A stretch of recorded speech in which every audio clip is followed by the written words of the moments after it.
question I get from time to time. I'll answer the phone. Hello, talk for a minute. Someone will say, Tim, did you just wake up? You know, it might be 3 or 4 o'clock in the afternoon. But, or Tim, do you have a cold? but I think sometimes part of one of the things that seems to be involved with this particular position is that I find myself talking a great deal.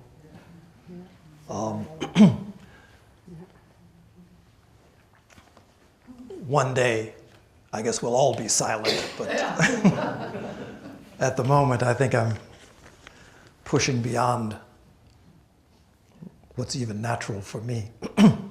So working together with other TS organizations, the question that is asked, we see that the contacts with other TS organizations, such as Point Loma, are getting warmer and cooperation is clearly visible, such as the conference that's going to occur next week here. Seems we're now more interested in what unites us than what our differences are. So how do you see this developing? Well, I think we talked about that a little bit earlier. So, to me, the development of cooperation on many different levels is something that it's necessary. It really is the nature, not just of living, it's the nature of living successfully in the world. The sort of links that we form, the whole basis of the underlying principle of the Theosophical Society of union, of the unity of all life, is a recognition and an awareness of our connections, not just with the ones that we like the most, or with the ones who can repeat things in the way that we feel comfortable with, but when we're really doing our job well is when we have the ability to at least hold open the possibility to connect with those that we might find most distasteful, which is certainly not the case in terms of sister or brother theosophical organizations. Part of our problem with having been around for as long as we have is that we've developed a history. And part of history, something that is, I'm sure, quite well known in Europe, is that at different times there have been very different relations among nations, among groups. But one of the things that is always outstanding to me, when you look at the world, basically we're talking about 60 years ago, 70 years ago, the world was at war. Europe, torn apart by wars, in which there were very, very clear distinctions of who was the friend and who was the enemy. Very clear. And along those lines, people acted in certain ways. And in ways that you would think it would be impossible to look at a time where those sorts of wounds can be healed. And yet, in the year 2014, you talk about the union of Europe as a body. Bitter enemies, united within one body, or trying to be united in one body. So, you know, what that tells me, I have people when I was a child where if we saw each other, in kindergarten, we would fight every day. We just didn't like each other. And it was all, now, my best friend. So those sorts of possibilities, we know that that's what happens. So the only thing that prevents it, again, is whether or not we will allow for this sort of thing to develop. In our lifetimes, the sorts of things that have divided these various theosophical organizations, the strong personalities that cause these sorts of divisions, the different points of views that have created different organizations. In our lifetimes, the sort of initial strifes and differences that occurred, we didn't live through that. We've heard about it. We've lived in a time when those consequences have been what we think of as perhaps normal. But it is not the direct experience of those of us who are living and walking here today. So basically, in order to maintain these sorts of divisions, it requires us to live through somebody else's experience, not our own. Live through an experience that can say that this person, just like during wartime, was our enemy because they acted in a way that clearly said this is what it was. But that's not my experience, and it's not yours. And so, again, it comes back to whether or not we allow what we actually, in our highest moments, what we have actually experienced. It's not just an object of the Theosophical Society, this idea of the universal brotherhood, the unity of all life. It's a wonderful statement, it's a wonderful ideal, but it's much more than that. Because anyone who has allowed themselves to invest their efforts into this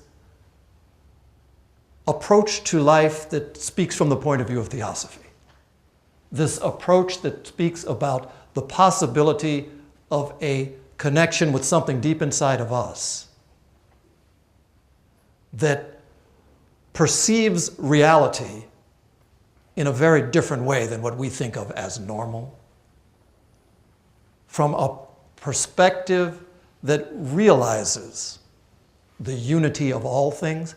That's something that is, we read about it, we hear about it, we admire it, we look up to it. But the reason we look up to it is not just because it's a high-sounding idea. And it's not just because people we respect have repeated this. It's because somewhere within each one of us, what we are hearing is a restatement of something we know to be true. Not because that person said it, but because in some quiet moment in my own life, I have been in that space in consciousness where I know this to be true. And because of that, when I come in contact with something like Theosophy, it's the thing that speaks the clearest to what I already know. The whole process, and I think the mistake we make in the process very often, is that we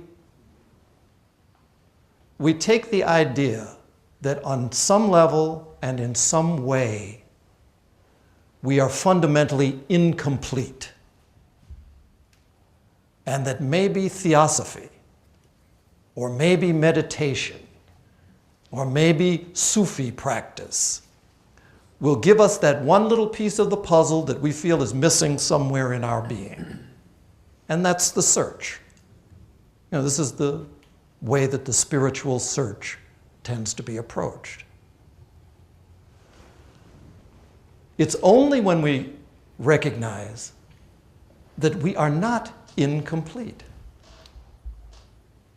that everything exists already, not just in our consciousness, but consciousness in and of itself is complete, and we are not separated from that.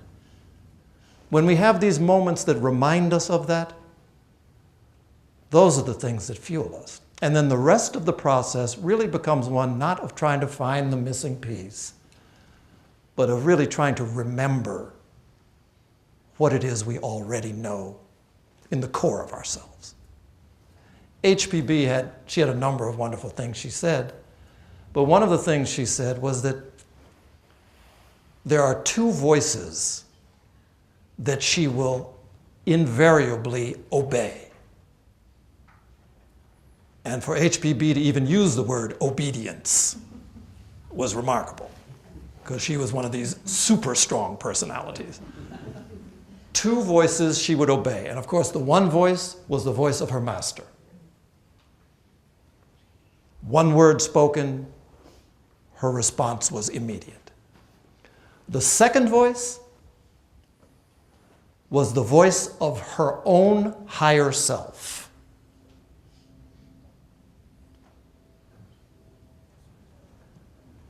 It's the same.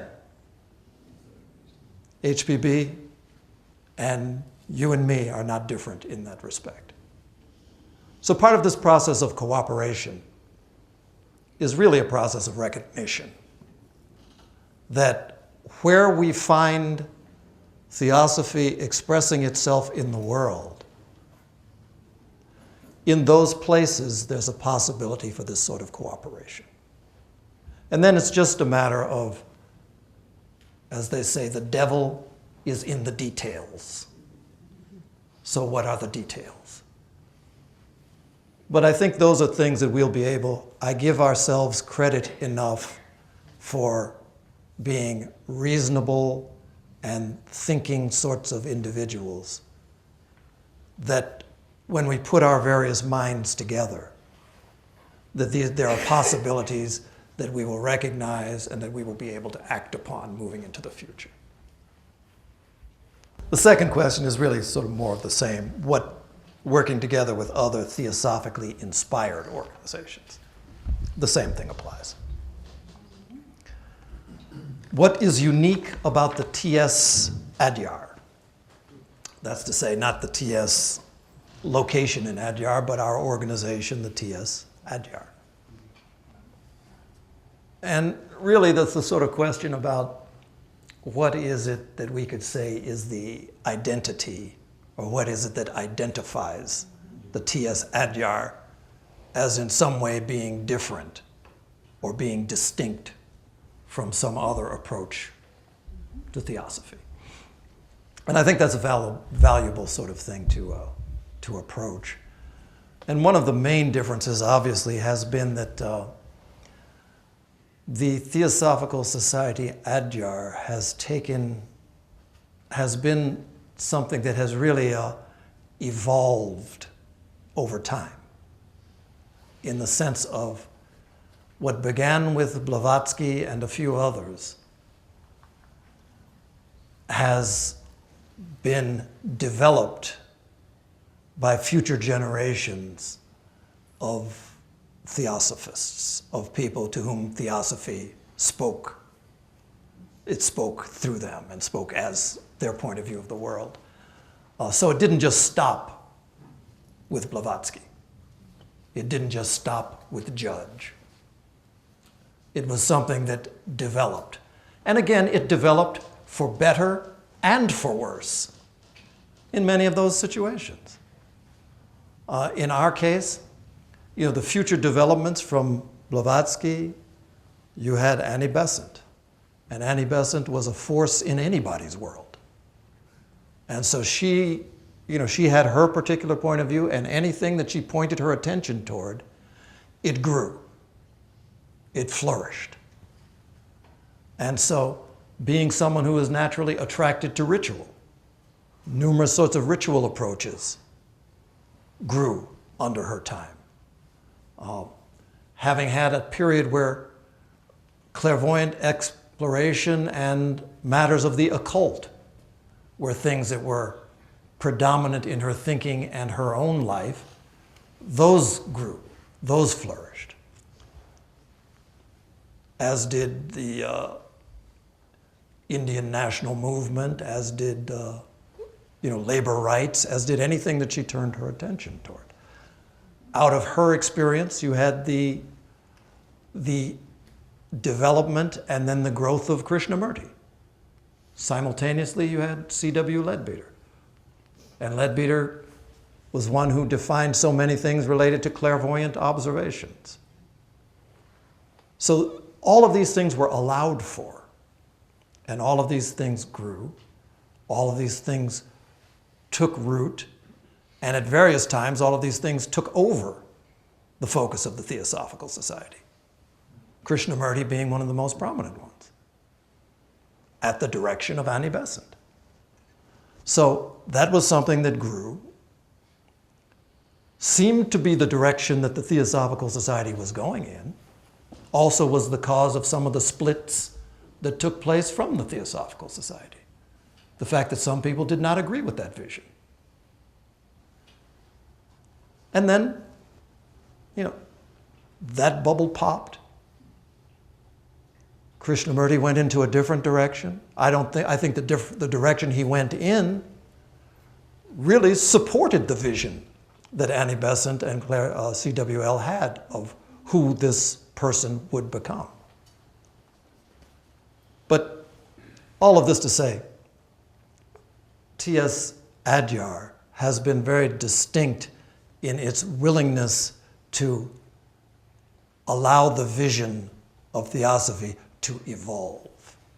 And that's something that I think distinguishes it quite greatly from all of the various other approaches to the Theosophical message in the world today. Which is not to say that it's better nor worse, but what that says for me is that this is the approach to reality that's best suited to my temperament, and perhaps to yours. No judgment whatsoever about the other people's approach. So to me, that's sort of the main defining influence with T.S. Adyar. This question relates to T.S. election procedures. And the question reads, it is felt that the TS elections procedures are not really in line with modern communication and may lead to discussions about the validity of the result. It seems that transparency is the only way to avoid disinformation and gossip, which confuse members, excuse me, may lead to conflict and distracts their attention from the content, which is Theosophy. Do you see opportunities to improve this procedure? Would it be, for instance, feasible for the next elections that candidates can tell a bit more on their view on the TS so that members have a better understanding of the view they want to support?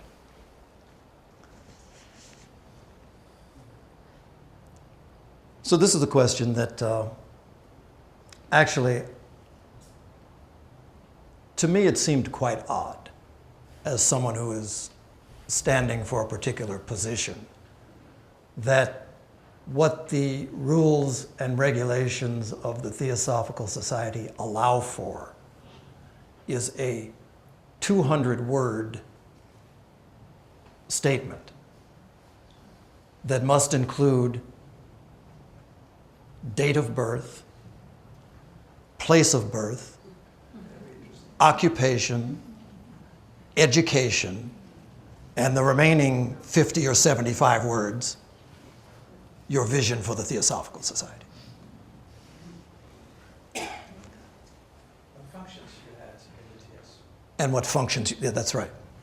That's right. So maybe 25 words remain. But this is, many of these things, as with any sort of organization, certain traditions build up over time. These traditions relate to a time, obviously, prior to any sort of major electronic communication forms, but it also relates to a time when you had really world figures within the Theosophical movement. So, it wasn't really so necessary to go into great depth about whether you're voting for Annie Besant or whoever the other guy was. Because who remembers? She didn't stand alone, But I don't remember, so I was hoping someone would. But, those sorts of things, where you had, a Radha Bernier and a Rukmini, where you had a John Coates and a Rukmini, where you had these sorts of people whose ability and life of travel within the Theosophical world was easily recognizable. Then pretty much, if you say in Holland, it's John Coates or it's Rukmini, you know who we're talking about. If you say in India, John Coates, or Radha Bernier, everybody knows who you're talking. This most recent election was Tim Boyd and CVK Maitreya.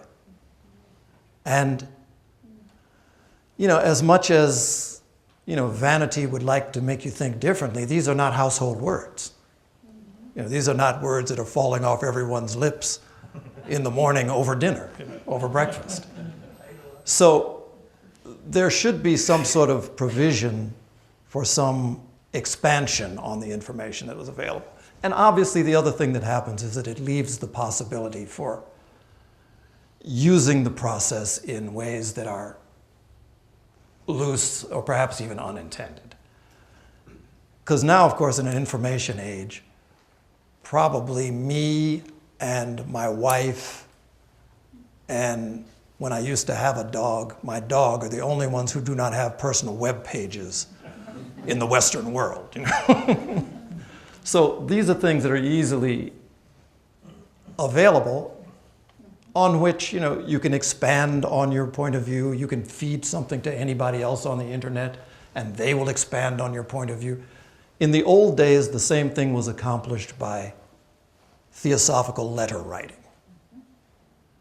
We're great ones for writing letters in the Theosophical Society. So when there were elections, letters would circulate. Nobody would see the particular letters, but based on that, information would pass. Now, of course, it's the internet time. So I think something has to be provided that provides some sort of a, perhaps, equal platform for people to at least make some sort of a reasoned statement of who they are and, what they might think and what they might bring to this position.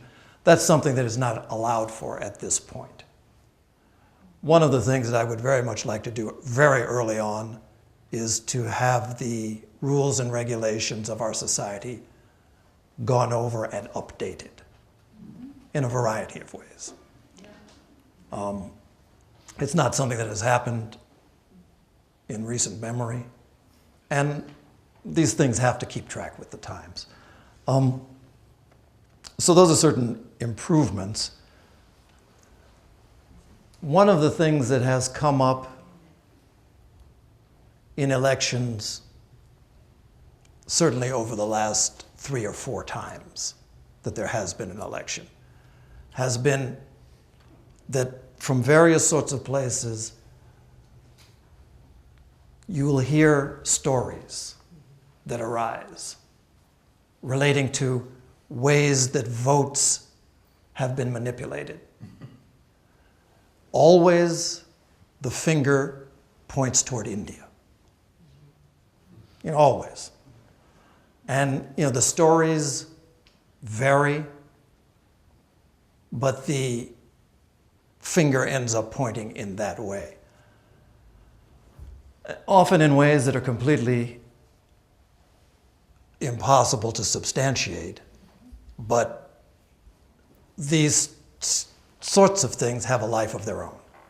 And once said and repeated 2 times down the line, now it's fact. And that's a problem. And that relates to something I think that's very different. That's less about, that's not something that is really necessarily about procedures, although procedures need some attention everywhere, probably, to make it more current with the way things operate in the world. But I think one of the weaknesses and also one of the strengths is that in any of these sorts of elections, that it doesn't function at all in the absence of some sense of trust. That where that is lacking, you can point to any country in the world. India bears the brunt of that because it's the easiest to point to. But it's the exact same process wherever you go in the world. You could end up pointing to any country and say, prove to me that what I'm saying is incorrect. And you can't do it. To stand and say that I know for a fact that in the Netherlands, votes were manipulated. See? I say it, she says it, now it's a fact. Votes were, and it's on film. So it becomes something that is it's very difficult.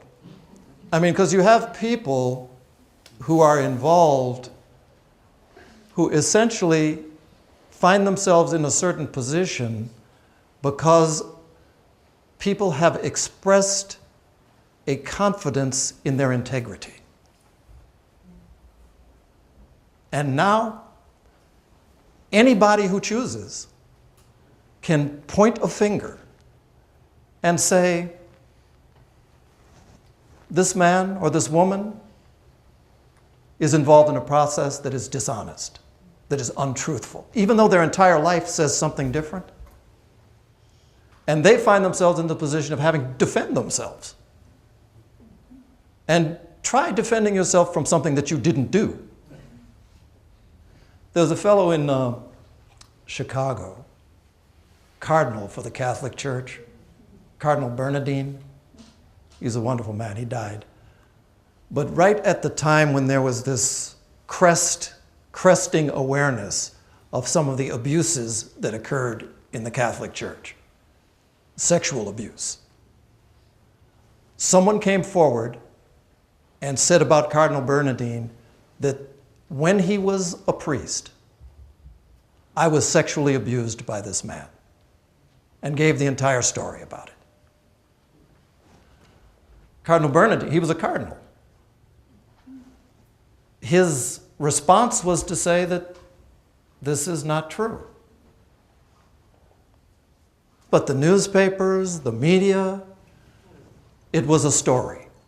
So it wasn't one that they had any foundation for, because basically it's his word against his. He made the man grew in my estimation so much. He made a statement saying this is something that is not true. This is not something that I was involved in at any time. And then that was it. And the press and the media kept nipping at his heels. Years went by. Turns out the man who had accused him contracted AIDS. On his deathbed, he called for Cardinal Bernardine to come and give him his last rites, and he announced that what he had said at that time was untrue. A decade after this man had had to live with this story, he said it was untrue. Renounced it on his deathbed. But I just give that as an example because, what we find within our theosophical world is that these stories continually arise. I think this particular election, it's rather fortunate because, just like in every other cycle, the same stories come up. But at least in this particular election, it's not something where anybody can say that any sort of level of vote tampering could have affected the outcome, because the outcome was substantial. So that's not an issue. It should always be something we pay attention to, that as the Theosophical Society, our standards do have to be higher than that of the normal world. It just won't do to be normal. And we shouldn't want it. I tell my daughter, normal is highly overrated. That's not something to aspire to ever. So in our case, it's also true. But at least I don't find myself laboring under the burden of trying to justify myself being in this position, because that's something that is, there is no tampering that affected that. But still, we do have to improve the process. And that's something that we will pay attention to. Again, one of the beauties of the Theosophical Society is also one of its weaknesses. One of its strengths is one of its weaknesses.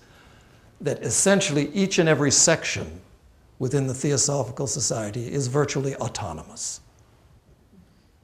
Adyar does not tell you what to do in the Netherlands or anybody else. The structure was deliberately designed in that way. Because what it requires of us is not command, but cooperation. And this is no different. So, by the time you get done spending $100,000 on your election, basically because what you're saying is, I don't trust my fellow Theosophists. There's a certain point where you're an organization in name, but when your thought reaches a certain level, the sense that you are really together in something starts to become quite frayed. So there's a balance, as with everything. More I need to add on that? I'm asking my wife. Sometimes she expresses her opinion on this particular matter more strongly.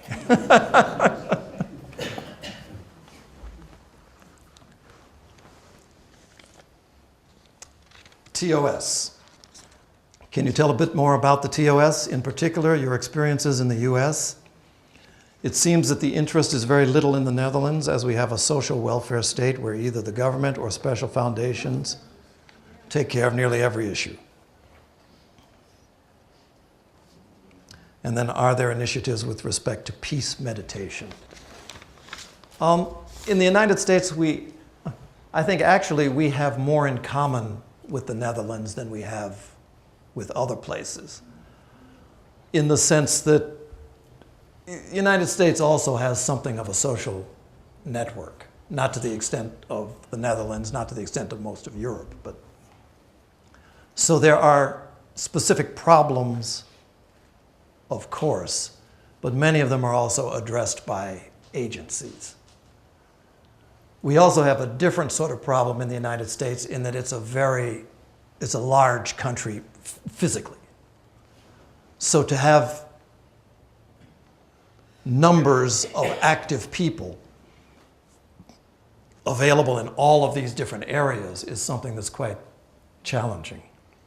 So what we do end up doing in the United States is just to identify specific sorts of projects that we can turn our energies toward and focus on those. Or what we have also started doing is finding other groups that are doing the work we would like to do, and then also directing resources in terms of people and also resources in terms of finance toward a work that we identify as being something of value. So, in a sense, it's not the physical bodies of members of the TOS engaged in actually doing that work, but the work that you would want to get done is getting done because of the resource you add of time, of attention, and also of money. So that's one of the ways that we've approached it. I think that service is one of the we speak of it as one of the three pillars of the theosophical life: study, meditation, service. Oftentimes, it's the one that can be the most overlooked in terms of our personal practice. I do believe that it is sometimes the case that we feel as if we study and if we meditate, that's good enough. But there's something of it seems as if this act of what we call service, or we could call it conscious action, is something that lends a certain power to all of the others, to study, to meditation, that on their own I feel they're lacking. It's like a catalyst. It's that extra something that makes it possible for the rest of our practice to fully come to life. So wherever there is that inclination toward organized service, it's something to be encouraged. In the Netherlands, as I say, I'm not familiar with what or how or what the TOS has attempted, or even if, is there a TOS in the Netherlands? Not at all. I see.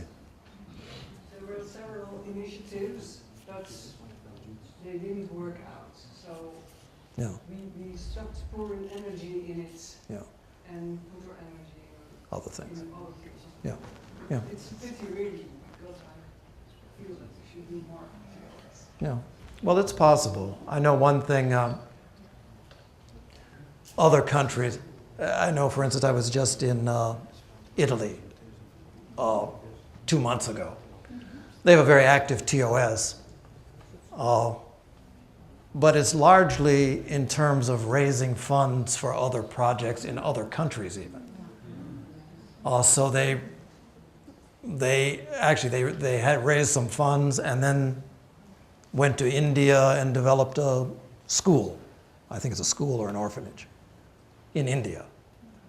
It's something that, the fundraising part was a part where members were able to participate, were able to envision this project that was going to be done. And then many of the members actually went to India to help in putting the thing on the ground. So it's something that didn't take place in their country, but it was something that was organized, where people came together to do something, and then it was transported. You could say it was sent abroad, but basically it was sent to other human beings who were suffering. And, I often run across this thing on the internet where someone has a photograph of the planet Earth from space, and they say, "Can you see the borders?" When you look at the map seen from outer space, where is the line between France and the Netherlands? So, in that sense, I think that's something that's possible anywhere, if there's a project that fires people's imaginations. Adyar. On the campus of Adyar, there are a lot of urgent maintenance to be done to the buildings due to lack of funds in the past decades. How can we finance this in the coming years? We can't wait any longer, for it will soon be unrepairable. And then the second part, all over the world, groups of ecologists are working with natural resources to find practical ways to increase ecological sustainability. Do you consider to increase the ecological footprint at Adyar? The answer to all of these things is yes. Yes, there's a need. Yes, we're going to be doing something about it. And yes, we do plan to increase the ecological footprint. Okay, so next question. I wish it was that easy. Yes. How many of you here have actually been to Adyar? Wow. My goodness. That's very good. There's a very healthy percentage of people. The next time I come here, all of you will be raising your hand. But yes, at Adyar there are, for those of you who have not been there, Adyar is more than 6 times the size of Naarden. It's 250 acres in a city that has grown around it of more than 7 million people. And there's this 250-acre plot of really unspoiled land in the sense that it has not been cut and it has not been cut down. There are many buildings there, but basically the land has been allowed to stay as it is, which is not the same as saying that it is ecologically sound. There's a difference. But just in terms of the necessary sort of repairs there, you have buildings, you have roads, you have electrical systems, you have plumbing systems, you have everything that you have everywhere. What you don't have, internet technology. You have it there in India, but it hasn't fully made its way to Adyar yet. It's still in the mail or something like that. It's still on its way. So all of the sorts of things that you have to consider in any place, I mean, Naarden, for an example, the same sorts of considerations you have to do there. There are obvious cultural differences in approach to these issues. And there are differences in terms of availability of funds. And there are differences in the mindset toward how to make those funds available. And there are multiple layers to all of this. If it was as simple as that building needs repair, let's do it, that's a simple matter. But it's a simple matter in the Netherlands, where all of the systems are completely well developed, where there is a established culture relating to the maintenance, the repair, those sorts of things. There are differences that we find around the world. At Adyar, there are many buildings, beautiful buildings, in need of repair. And it's something, as you know, in any climate, if something's left alone, it will eventually find its way back to the earth. That's a process that's ongoing there. So those are things that we have to pay attention to now. Many people have devoted resources over many years to make this place possible, to create this magnetic center for the work of the Theosophical world. And so that has to be not just sustained, it has to be improved. So that's something that we will be doing. Obviously, you look at the condition we find things in, which I'm not trying to scare anyone. It's not like it's deplorable. But it's not what we would want it to be. It's not what we would really want to be representative of, the hand of the Theosophical Society on a physical place. So it's something that has taken time to reach its present state, and it's something that will take time for this arc to move in another direction. But it will. So that's something that we have. I find myself repeating this again and again because it's something that I find to be fundamentally true, that the greatest resource that we have within this Theosophical world is its people. We have incredible resources. Just in this room, we have incredible resources that, if focused on any given issue, can bring about change. That part's for sure. So part of my role, as I see it, is to allow for those resources to be focused on the various sorts of specific things that are going to need attention. Some of them short term, and some of them much longer term. One of the things that I'm going to be looking to do this January, after we have our General Council meeting at Adyar, after the convention ends, I'm going to be requesting members of our General Council and some other individuals around the world to remain for a couple of days initially. And I would very much like to begin this process of a team of minds from around the world envisioning where is this Theosophical Society going to be 50 years from now? What will be the role of the Theosophical Society in 50 years? What will it be in 20? What will it be in 5?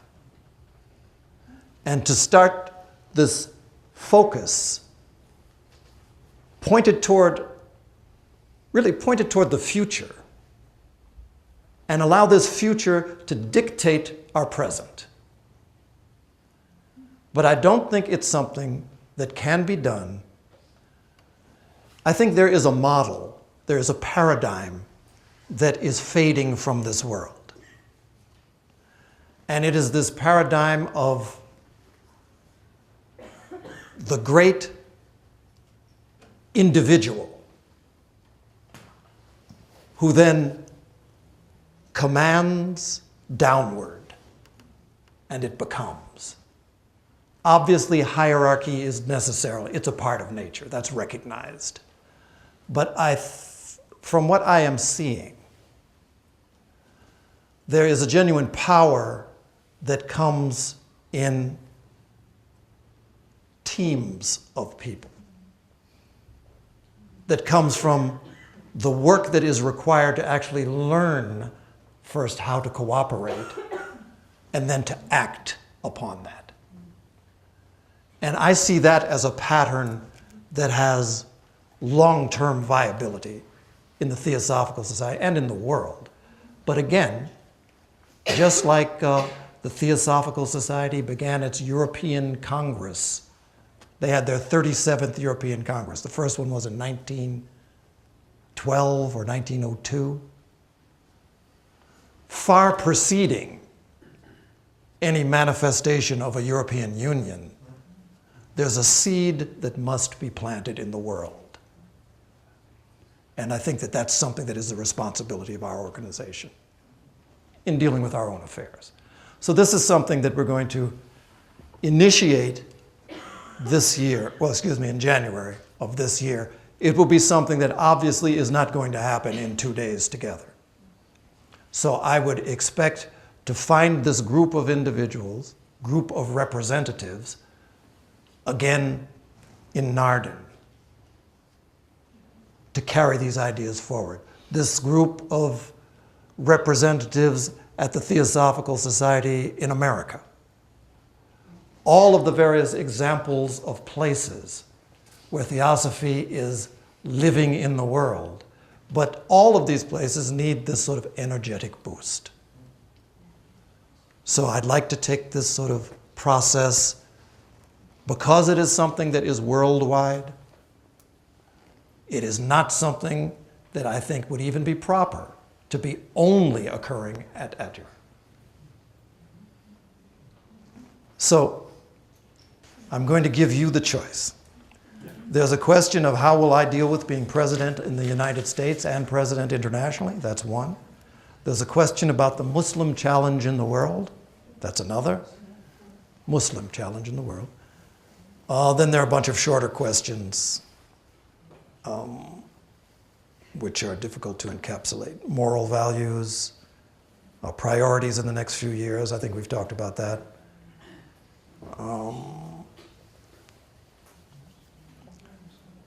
Younger people, that's a question that's being asked, that has been asked since there were young people.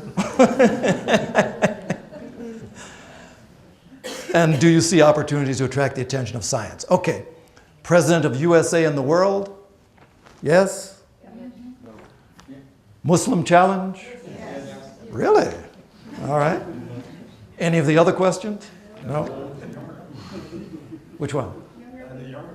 Younger people? All right. All right, well, why don't we combine Muslim Challenge and younger people together? Yeah, because I do think that part of the what people refer to as the Muslim Challenge is in part the fact that it is the fastest growing religion in the world, outstripping all others by far. And that the age of the average Muslim person in the world tends to be younger age. There are more people being born into that community.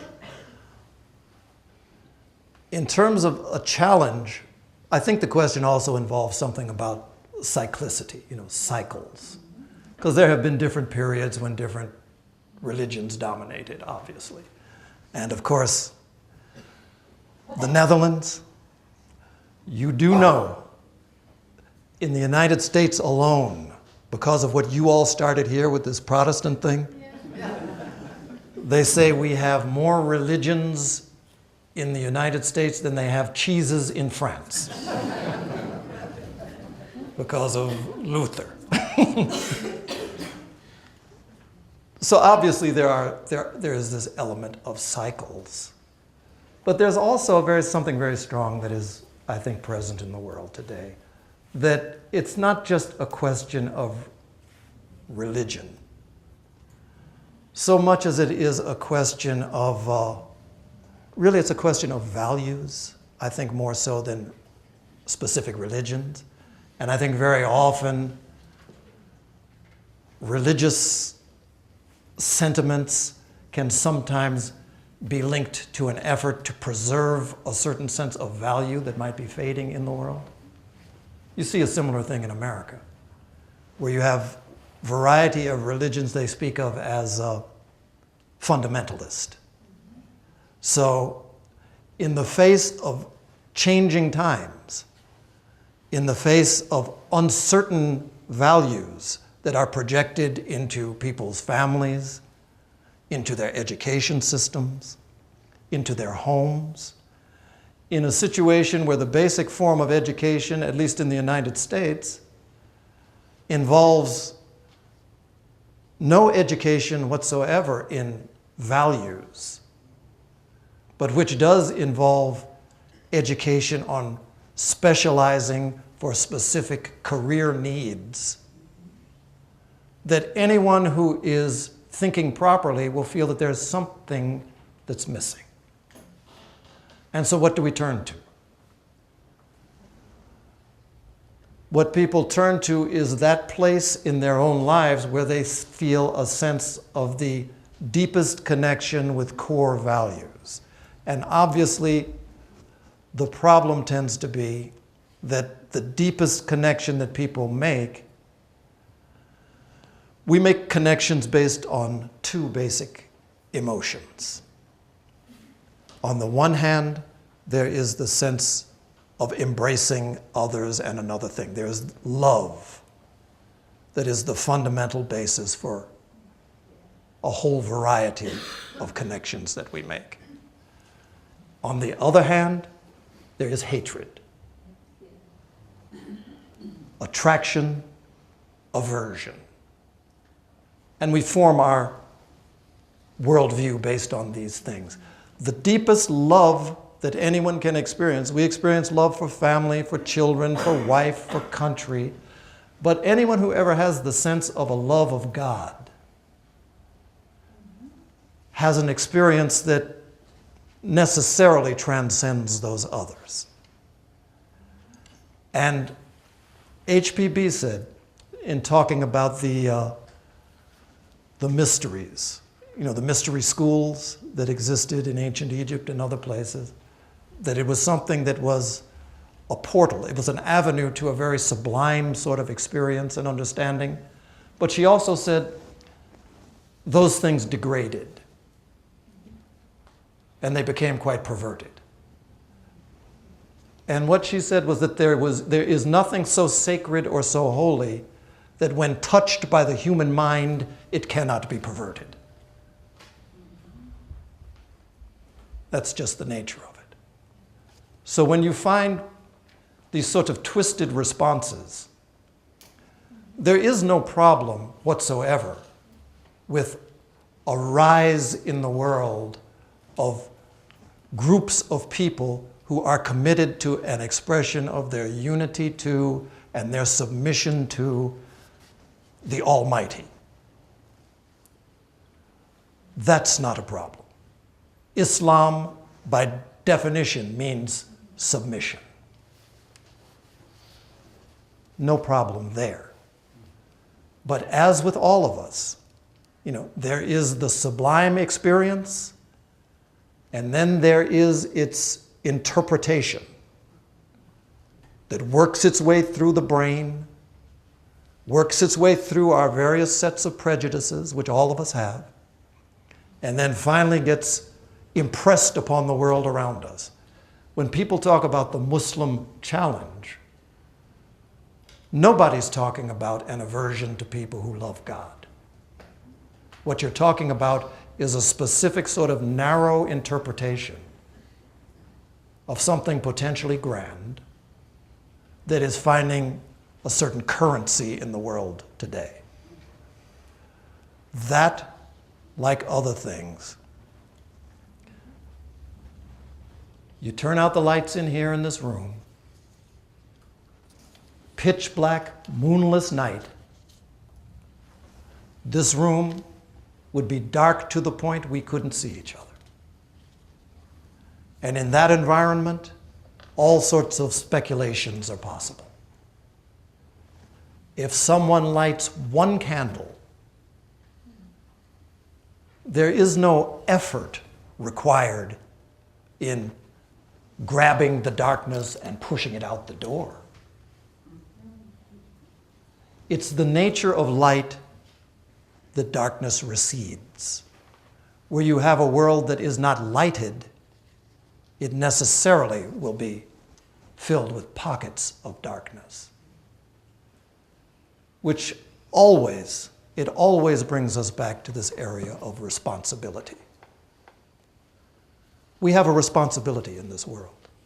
The Theosophical Society is very different in many respects from many of the religions of the world, which focus on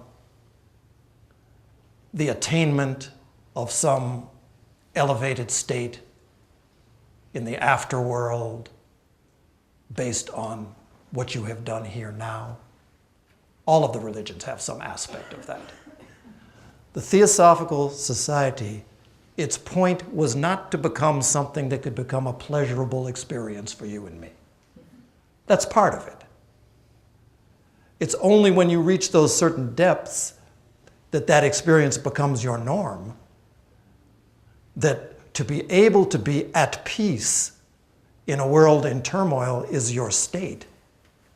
It's only at that point that the real work of you being here at all starts to become clear. Because the work of the Theosophical Society is to try to lift some of the karma of this world. We weren't born at this time and in this place by accident. And, many world scriptures will make the point that a precious human life, such as the one that we have, where we're exposed to genuine wisdom teachings that can lead to the highest levels of attainment or enlightenment, to be born into this world and to squander this opportunity, they would say it's better to just go ahead and commit suicide. I'm quoting Shankaracharya. Don't blame that one on me. Shankaracharya. It's as if you were a suicide because you have just wasted an opportunity that is unique.